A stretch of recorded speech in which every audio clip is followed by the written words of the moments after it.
말씀 누가복음 13장 6절에서 9절까지 다 같이 한번 읽도록 하겠습니다. 같이 읽겠습니다. 이에 비유로 말씀하시되 한 사람이 포도원에 무화과 나무를 심은 것이 있더니 와서 그 열매를 구하였으나 얻지 못한지라. 포도원 지기에게 이르되 내가 3년을 와서 이 무화과 나무에서 열매를 구하되 얻지 못하니 찍어버리라. 어찌 땅만 버리게 하겠느냐. 대답하여 이르되 주인이여 금년에도 그대로 두소서. 내가 두릅하고 거름을 들이니 이후에 만일 열매가 열면 좋거니와 그렇지 않으면 찍어버리소서 하였다 하시니라. 아멘.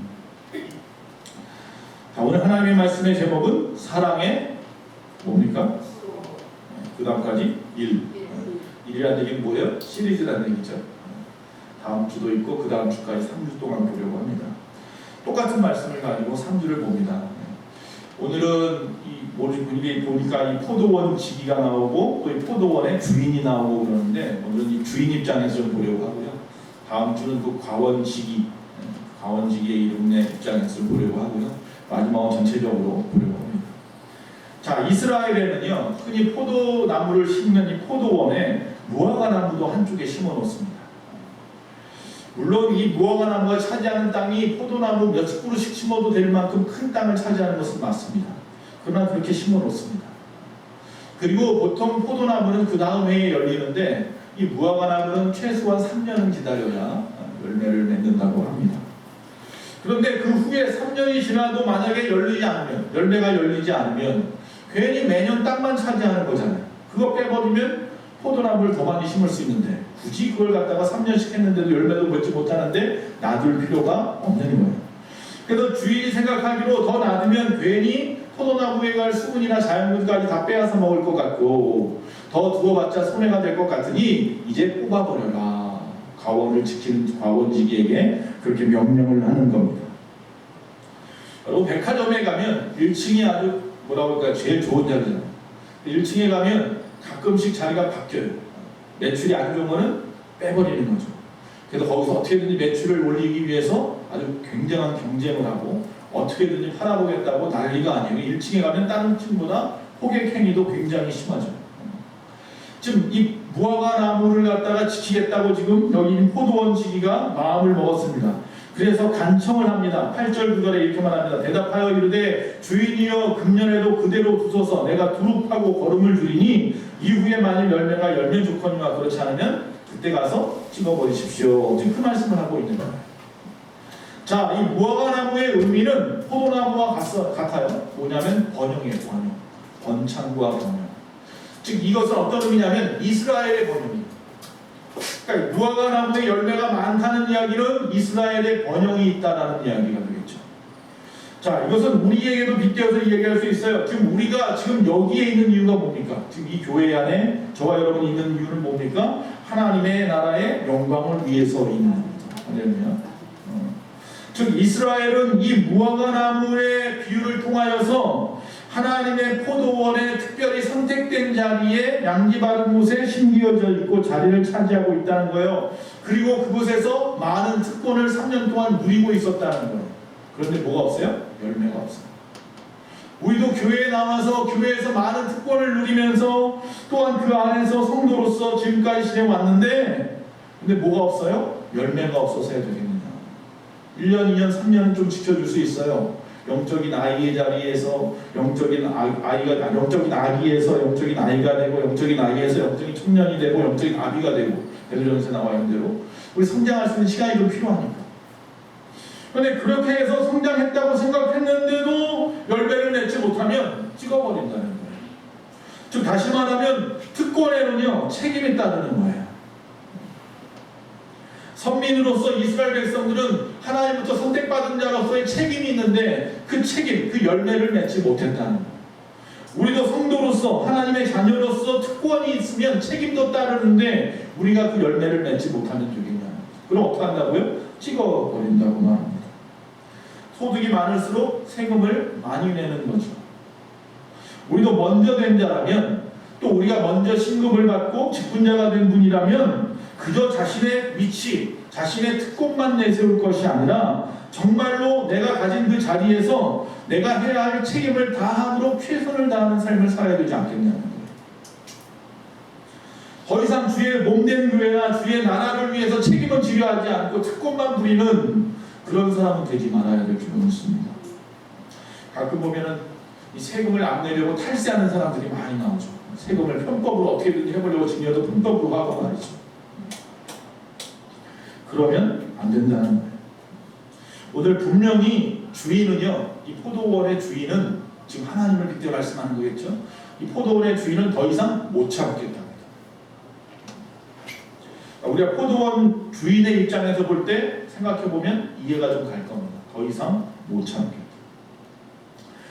이 말은 다시 말하면 하나님도 심판을 더 이상 참지 못할 때가 온다는 겁니다. 무화과 나무의 모습은 하나님을 굉장히 어떻게 해요? 불쾌하게 만들었거든요. 하나님의 기대를 저버렸단 말이죠. 우리도 그럴 수 있어요. 그래서 우리도 하나님이 더 이상 못 참는 자가 될 수도 있다는 사실을 잊어서는 안 돼요. 하나님을 불쾌하게 할 수도 있다는 거예요. 우리의 신앙의 모습이. 변하지 않는, 성장하지 않는, 열매 맺지 못한 항상 그 자리 1년이 지나도 2년이 지나도 3년이 지나도 항상 제자리 신앙. 오늘 요점은 아주 분명합니다. 인내에도 한계가 있다. 여기서 보면은 1년이 지나고 2년이 지나고 3년이 지나고 더 이상 기대나 주장을 할 수 없을 때가 올 것이다. 하나님은 자비하십니다. 할렐루야. 그 자비하심은 위대하시고 크십니다. 그러나 결국에는 심판의 날이 온다. 할렐루야. 좀 어떻게 보면은 앞뒤가 안 맞는 말 같아요. 하나님은 인내가 또한 하나님의 사랑은 충만한데 그 자비하심은 영원한데 왜 심판의 때가 오느냐. 땅만 차지하고 특권만 내세우지 아무런 열매도 없는 무화과나무, 즉 죄인된 우리들의 모습일 수도 있는데 지금 아직 은혜의 시간임을 감사해야 합니다. 아직은 회개하고 노력하면 돌아올 수 있는 시간이 여유가 있기 때문에 감사해야 됩니다. 따라서 오늘 이 비유의 요점 두 가지를 보면 첫째는 뭐냐면요, 회개의 시간이 끝나면 하나님의 심판이 뒤따른다. 이거 잊지 말고 아직 그래도 회개의 시간이 있음에 감사하십시오. 주인의 입장에서 볼 겁니다. 지금이 은혜의 시간이랍니다. 맞습니까? 지금이 은혜 받을 만한 때 구원의 날 아닙니까? 이것은 하나님의 자비와 하나님의 은혜로우심이 아직 이 땅에 반영되고 있는 때라는 이야기예요. 그래서 우리는 감사할 수밖에 없습니다. 그분은 죄인을 구하기 위해서라면요 어떤 희생도 하실 수 있습니다. 어디든지 가실 수 있습니다. 그러나 그의 참으심이 끝나고 우리의 회개의 간구가 무시되는 때가 분명히 오고야 말 것이라는 거예요. 그때가 되면 심판이 아주 불가피하다라고 말씀하는 거예요. 우리가 입장에서 보면 왜 하나님은 기다리지 못하시지? 왜 하나님은 심판하려 하실지? 이유가 뭔지 아십니까? 바로 누구 때문인지 아세요? 저와 여러분 때문이에요. 예수 잘 믿는 저와 여러분 때문에 심판의 날은 와야 될 줄로 믿습니다. 그럼 우리가 입장에서 하나님을 믿어야 할 이유가 없잖아요. 심판의 때가 없다면. 또 계속 끊임없이 하나님을 믿는 것 때문에 세상으로부터 어려움 당하고 핍박받으면서 또 많은 제약 속에서 그렇게 살아갈 수밖에 없잖아요. 오늘 예배 시간 한 1시간 전쯤에 한 6시 반쯤에 무심코 여기 있다가 문이 열려있는데 차가 한 대 들어오더라고요. 근데 우리 교회 성도님 차가 아니야. 그래서 급히 나갔어요. 그때 벌써 갔어요. 어디 갔는지 모르고 벌써 가버렸더라고요. 근데 대충 세워놨어요. 옆에 한 대가 들어오지도 못하게 중앙에다 대충 세워놨더라고요. 전화번호가 마치면서 전화를 했어요. 전화를 걸고 오늘 예배가 있어서 그러니까 주차를 좀 이동해 주셨으면 좋겠습니다. 여자분이 한숨을 크게 쉬어요. 아휴. 지금 기껏 세워놨더니 빼란 말이야? 이런 마음이죠. 그러면 그렇게 생각할 수 있어요. 와, 교회에서 왜 그것도 못 봐주지? 그렇게 생각할 수 있어요. 우리 성도님 입장에서도 목사님 그냥 좀 봐주지 뭘 그렇게. 왜 제가 가서 그 욕을 먹으면서도 전화를 받고 기분 나쁠 수 있는데도 불구하고 합니까? 누구 때문이에요? 여러분 때문이에요. 우리 정막대 원장님 차대라고.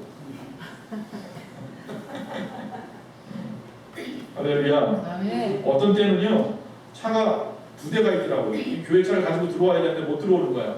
한 대에다 딱 전화를 했어요. 근데 그 사람이 나와요. 기분 나쁘게 나오시더니 하는 말이 옆차도 있는데 이러더라고요. 그게 황당하잖아. 그럼 제가 어떤 차를 갖다 골라서 옆 차도 있는데 왜 내 차 빼달라는 거야? 할렐루야. 누구 때문이라고요? 여러분 때문이에요. 심판의 때가 왜 있어야 된다고요? 저와 여러분 때문에 이렇게 있어요. 아멘. 그의 참으심이 끝나고 회개가 아무리 우리가 회개의 강구를 해도 무시당하는 때가 있을 수밖에 없다는 거예요. 그러면 하나님의 심판의 때가 분명히 있으니까 우리는 포기해야 됩니까? 내가 과원직이라면, 그 과원에서 이 무화과나무를 3년 동안 보살폈던 사람이라면 내 입장은 그럼 어떻게 해야 되느냐? 분명히 회개의 때가 아직 있으니 그래도 그 과원직이가 주인에게 해야 할 얘기는 좀 더 참아주시면 안 되겠어요? 라고 강구해야 된다. 분명히 찍어버릴 때가 오겠지만 아직 그래도 조금 더 기회를 달라고 간청하는 일을 누가 해야 되는 거예요? 과원직이가 해야 되는 거예요. 제가 해야 되는 거고 여러분이 해야 되는 거예요. 아직 믿지 않는 자들이 있으니 조금만 더 참아보시면 그가 언젠가는 하나님 앞에 큰 열매를 맺지 않을까. 바울도 자기 동족을 염려하면서 그들의 구원을 위해서 하나님 앞에 간구합니다. 로마서 10장 1절에 형제들아 내 마음에 원하는 바가 있는데 하나님께 구하는 바는 이스라엘을 위함이라 곧 그들도 구원을 받게 함이라. 모세가 뭐라고 말해요? 차라리 내가 지옥에 갈 테니 이 원망 많은 이 민족을 살려주십시오. 다윗도 마찬가지예요. 우리의 관심이 좀 어디 있느냐는 굉장히 중요합니다. 근데 이게 지금 목회자도 저도 이 말씀을 준비하면서 어떤 마음이 드느냐면 정말 오랜 시간이 지났는데도 불구하고 신급만 받았지 제대로 성숙하지 못한 신앙인들이 머릿속에 막 떠오른단 말이에요. 저러려고 내가 신급을 세웠나? 하나님 왜 저러려고 신급을 주셨어요? 왜 저러려고 직분자 세우라고 저를 갖다 등께 밀어가지고 직분을 주었습니까? 왜 다른 사람들에게 본이 안 되고 오히려 다른 사람들한테 누가 되고 우리 교회 신앙의 수준이 왕국의 집사님, 권사님, 장로님 뭐 이런 분들 보니까 이것밖에 안 되나 보이네 이렇게 판단받을 수밖에 없는 그런 마음이 제 안에 들어요. 그래서 찍어버려야 되나? 그런 마음도 드는 거예요. 그건 누구의 입장이라고요? 주인의 입장이잖아요. 그렇게 생각하는 순간에 하나님 앞에 회개했습니다. 내가 뭐라고 이렇게 되는 거예요. 그건 누구의 입장이에요? 하나님의 입장이에요. 내가 하나님의 입장이 되면 절대로 안 되는 거예요. 심판은 누구에게만 있다? 하나님 손에만 있는 거예요. 그럼 나는 뭐가 되어야 되는 거냐면 과원지기가 되어야 돼요. 어떻게 해야 돼요? 하나님 좀만 더 봐주십시오. 저도 조금 더 기다려보다 보면 영그러지겠죠. 제가 또 열심히 기도하고 또 열심히 가르쳐 보겠습니다. 하나님 조금만 더 참아주십시오. 이게 과원지기의 마음이 되어야 되는 거죠. 분명히 어느 순간 심판의 때가 와서 딱 끝나버리면 하나님이 손 놔버리면 끝나버릴 인생인 거 알지만 그래도 아직 심판의 때는 아니니 아직은 주님이 이 땅에 다시 오지 않았으니 내가 조금 더 열심히 노력하고 기도할 테니 하나님 좀 도와주십시오. 이게 과원지기 마음. 아니 더 나아가면 뭐가 돼야 되냐면요 너도 똑같은 무화과 나무다라는 사실을 잊어서는 안 돼요. 그 사람만 바라보지 말고 그 사람의 신앙을 평가하지도 말고 예수님조차도 누구를 정죄하지 않았는데 우리가 누구를 정죄하고 평가한다는 것은 정말 어불성설이죠. 그건 오직 누구만 해요? 주인만 할 수 있는 거고 나는 그저 열심히 그를 위해서 기도하는 거고 혹시 내가 그 무화과 나무는 아닌지 내 자신을 돌아볼 수 있어야 될 줄로 믿습니다. 여러분 이 무화과 나무는 이름 그대로예요. 꽃이 없는 나무가 무화과 나무예요. 사실은 그 열매가 사실 꽃이라고 하더라고요. 그런데 이 무화과 나무는 관상나무가 아니에요. 다시 말하면 나뭇잎이 가랑잎 같아서 볼품이 없고 자라는 모양도 삐뚤빼뚤 볼품이 없는 나무, 목재로도 쓸 수 없는 나무, 아무 짝에도 쓸데없는 나무, 오직 하나밖에 방법이 없어요. 뭐예요? 열매 맺는 일밖에 할 게 없는 나무예요. 근데 그 열매를 못 맺으면 필요 없는 나무가 돼요.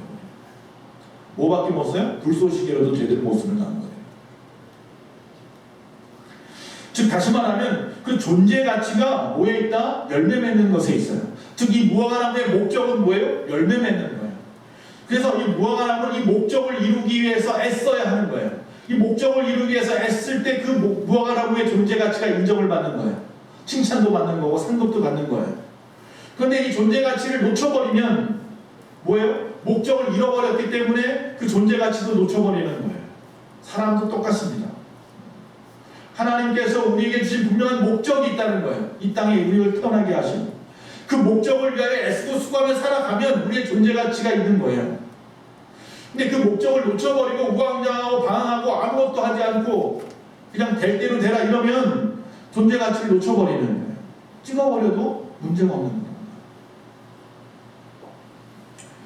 무엇이든지 그 자신의 목적을, 그 존재 가치를 결정한다는 사실을 늘 기억하고 늘 자신을 최선을 다해 그 목적을 이루려고 노력하며 살아야 된다. 예수님처럼. 누구처럼? 예수님처럼. 예수님도 이 땅에 오셔서 그의 목적이 뭐예요? 우리를 구원하시려고 그 일을 위해서 십자가에 죽기까지 그 목적을 이루셨어요. 그때 비로소 예수님의 존재 가치가 숭고하고 그 희생이 놀라운 거죠.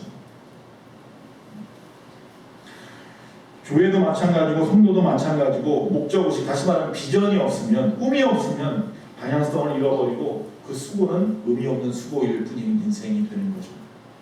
물론 좋은 목적을 가지고 일을 하고 수고를 했지만 그 결과가 목적에 못 미치는 경우가 있어요. 배반하는 경우가 있어요. 내가 정말 죽도록 열심히 했는데도 불구하고 열매를 못 맺을 수도 있다 없다? 있어요.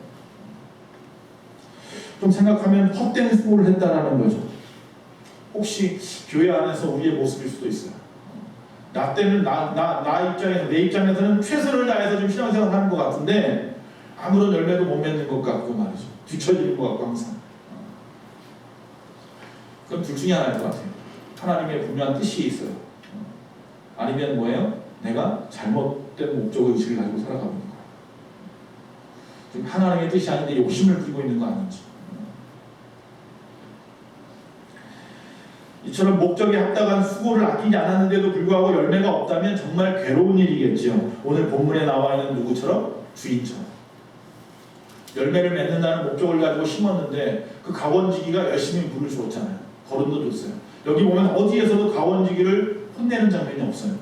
야, 네가 게을러서 이렇게 된 거야 이러지 않았어요. 그는 그 나름대로 최선을 다한 거예요. 가원지기. 그런데도 불구하고 이 나무가 열매를 못 맺는 게 문제인 거예요.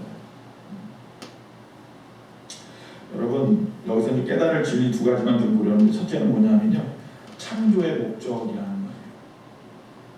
하나님은요, 이 세상에 어떤 것조차도 조그만 하나의 모래알 하나까지라도 다 하나님의 뚜렷한 목적을 가지고 만드신 줄로 믿습니다.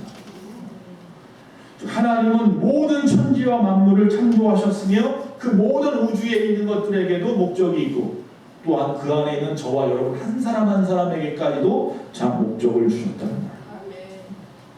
사도 바울은 그래서 갈라디아서 1장에 보면 처음에는 그저 예수 믿는 사람들 죽이는 것, 잡아내는 것, 색출해내는 것, 이단을 회파하는 것, 이런 것이 자신의 삶의 목적인 줄 알았었는데 예수님을 만나고 나서야 비로소 알았어요. 나는 어머니 태 속에 있을 때부터 뭐의 사도로 부름을 받았다? 이방인의 사도로 부름을 받았구나. 그제서야 알았어요. 청년기가 지나서야. 사도 바울뿐만이 아닙니다. 성경에 나와 있는 아브라함도 택함을 받았고 12장에 창세기 10장에 보면 모세도 40이 넘어 80이 되어서야 비로소 하나님의 분명한 목적을 알았습니다. 다윗도 마찬가지로 기름 부음을 받고 나서야 비로소 알았습니다. 아니었으면 그냥 목동일만 하면서 살았을 텐데 이게 내 삶의 목적이야. 이 땅에 보내진 모든 사람은 유명한 사람이든 유명하지 않은 사람이든 중요하지 않고요. 어떤 사람이든 바로 저와 여러분까지라도 분명한 목적을 가지고 하나님이 만드셨다는 창조 목적이 있다. 특별히 우리가 또 기억해야 될 것은 그 창조 목적 중에서도 현재적인 목적이 중요하다는 거예요. 지금 이 시간. 바로 지금 이 순간. 즉 다시 말하면 지금 이 시간 하나님께서 내게 향하신 목적이 무엇인지를 알고 항상 그 순간 그 목적에 맞는 것을 선택하면 그는 하나님 오시기에 성공한 인생을 사는 거예요. 즉 다시 말하면 7시 반 딱 됐어요. 수요일이에요. 지금 이 순간 하나님께서 나에게 주신 이 현재적인 목적이 무엇인가를 알면 저와 여러분처럼 이 시간 여기 나와 있는 거예요. 할렐루야. 그게 중요해요. 하나님이 순간순간 나에게 주신 그 목적의식을 놓치지 않으면 나는 실패할 일이 없어요. 아멘. 실패해도 넘어지지 않아요. 아멘. 지금 이 순간 하나님의 목적하신 뜻 안에 내가 있는지 하나님의 뜻과는 상관없이 내 뜻 가운데 있는지, 그거 중요한 거예요. 아, 나는 하나님의 창조 목적대로 살아갑니다. 아니, 나는 내 뜻대로 살아갑니다. 지금 이 순간의 모습을 보면 알 수 있는 거예요. 예전에 왕년에 나 때는 이런 거 필요 없어요. 지금 이 순간이 중요해요. 아멘. 신앙은 현재예요. 아멘. 또 하나 생각해 볼 수 있는 것은 바로 이 섭리적인 목적이라는 것입니다. 이 창조적인 목적이 있음과 함께 또 뭐가 있냐면 섭리적인 목적이 있습니다. 이게 무슨 말이냐면 하나님의 안에서 우리가 그 시작점이 있어요. 응하고 태어난 그 시작점부터 하나님의 목적이 부여받았어요. 아니면 태중에서부터라도.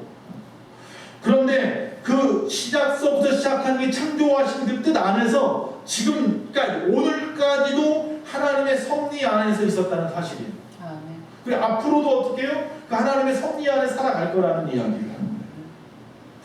하나님께서 나를 무화과 나무로 만드셔서 무화과 열매를 맺게 하는 것이 하나님의 목적, 창조 목적이었잖아요. 그 창조 목적을 이루기 위해서 어느 날은 거름도 주고 어느 날은 바람도 불게 하고 어느 날은 햇빛도 주고 어느 날은 비도 주고, 이 모든 일들이 나는 바람은 싫어, 햇빛만 맞고 싶은데, 나는 물만 먹고 싶은데, 그건 내 생각인 거고, 하나님이 볼 때 하나님의 창조의 목적을 위해서 나를 갖다 사용하기 위해서 하나님의 섭리적인 목적은 어느 때는 매도돼야 되고요, 어느 때는 땀도 흘리게 해야 되고요, 어느 때는 또 시험대들도 면단도 주기도 하고 말이죠. 그러면서 강해지게 만들어가는 이 섭리적인 목적도 이해할 수 있어야 된다. 아멘. 받아들이고 수용할 수 있어야 된다. 아멘. 그러면 지금 순간순간 당하는 고통이나 어려움들은 하나님의 섭리적인 목적 안에 있다고 생각하시고 받아들일 수 있어요. 이겨낼 수 있어요. 하나님은 이 순간에도 여러분을 위해서 시간과 정성과 물질과 많은 은사들을 부어주고 계시다는 사실을 잊지 마시기 바랍니다. 아멘. 이게 바로 섭리적인 목적이라는 거예요. 두 번째, 또 다른 진리를 좀 생각한다면 하나님은 기다리시는 분이에요. 여기서 무화과 몇 년 동안 기다렸어요? 3년 동안 기다렸어요. 그럼 나도 하나님이 3년만 기다리나? 예수 믿고 3년 안에 어떻게든지 내가 능력받고 성령 충만해져서 열매 맺어야 되나?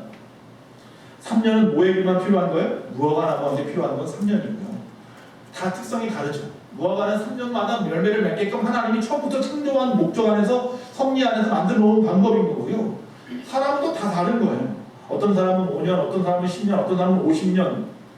모세는 나이 80이 되어서도 하나님 부르시고 아브라함은 100세가 되어서도 이삭을 낳았는데, 하나님 우리에게 주신 그 시간은 다 다를 수 있어요. 그러나 분명한 뭐냐면 하나님의 창조의 시간은 언젠가 끝난다.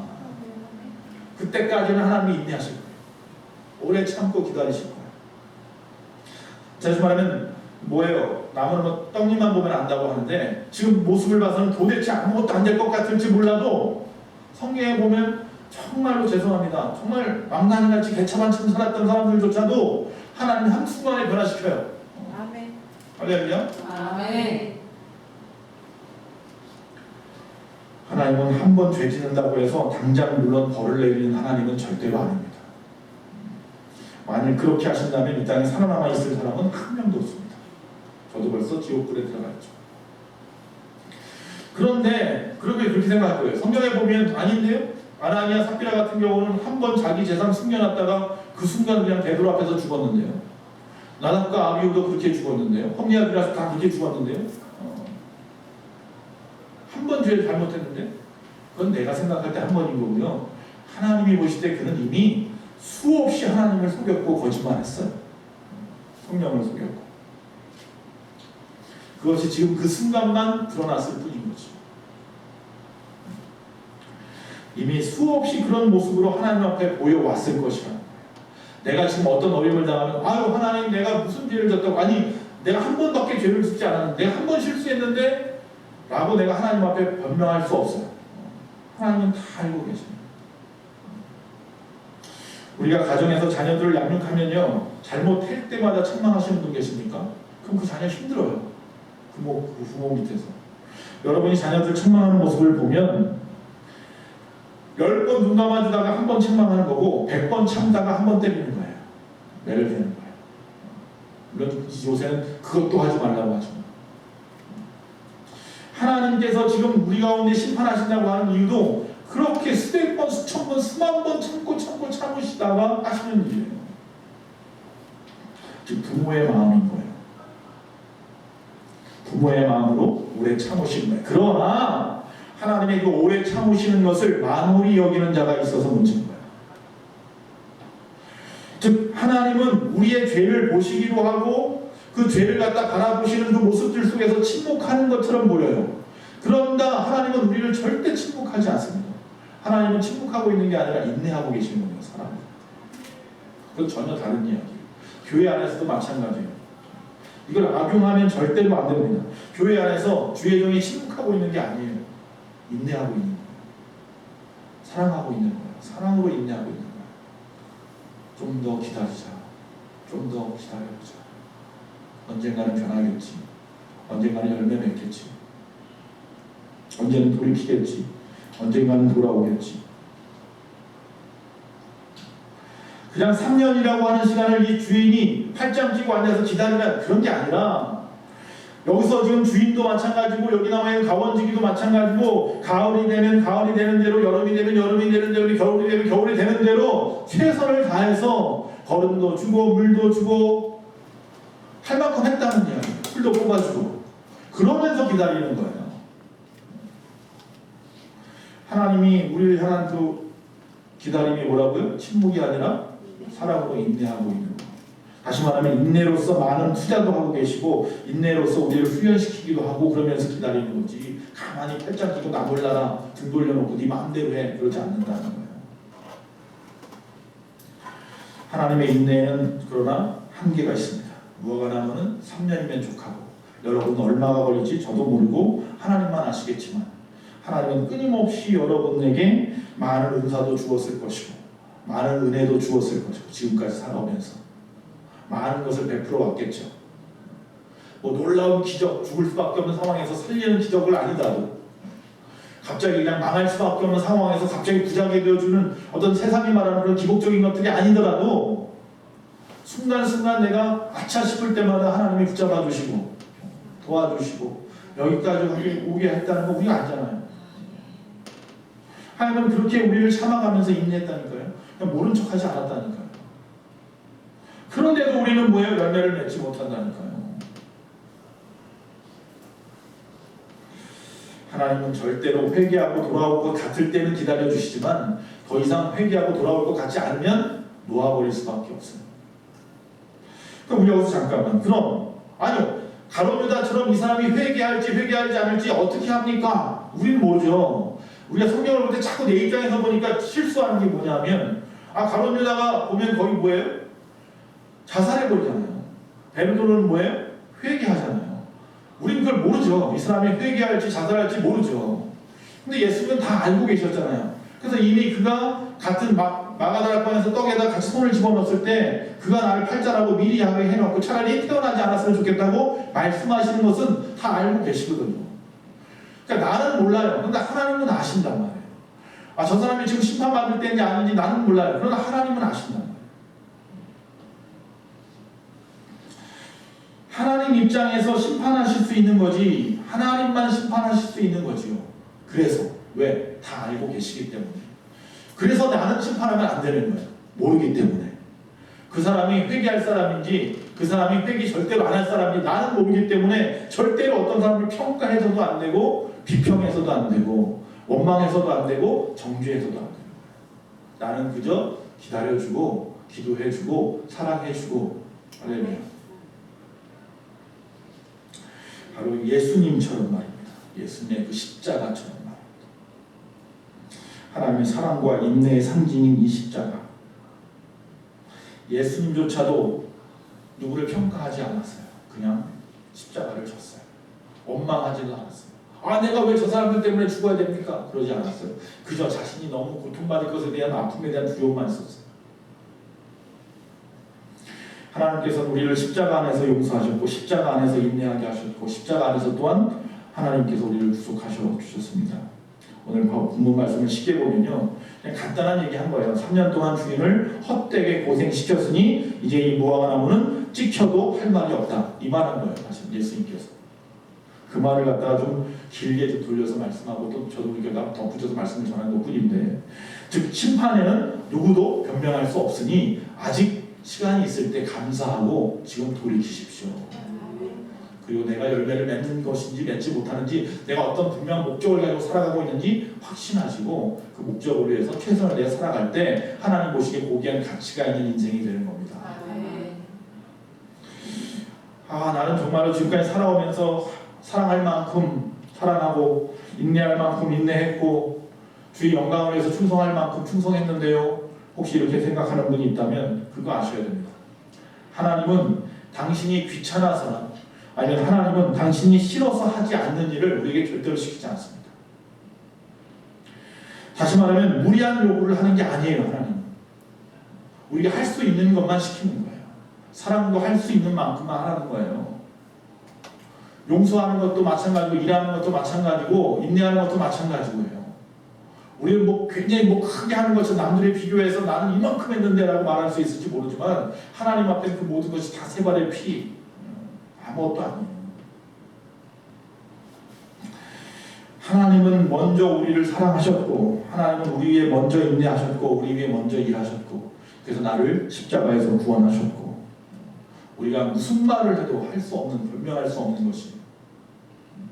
우리가 아무것도 안 하고 원망하고 있는 지금도 하나님은 일하고 계세요. 우리가 내가 가지고 있는 그 능력의 10분의 1도 못하면서 힘들다고 하는 지금도 하나님은 일하고 계세요. 누구를 위해서? 나를 위해서. 우리는 지금 누군가를 구원할 만큼 주님이 나를 위해서 하신 만큼 사랑하거나 인내하거나 충성하고 있는지 좀 돌아봐야 합니다. 좀 눈을 한번 감읍시다. 그리고 손을 가슴에 얹읍시다. 나의 신앙생활이 게을러지거나 아니면 목회자에게나 교회에 나의 신앙에 대한 변명이나 거짓말부터 하려고 할 때는 그런 나를 바라보시면서 오늘도 나를 위해서 밤낮 쉬지 아니하고 졸지도 아니하시고 주무시지도 않으시고 그렇게 일하고 계시는 그 하나님의 사랑의 수고를 기억할 수 있기를 원합니다.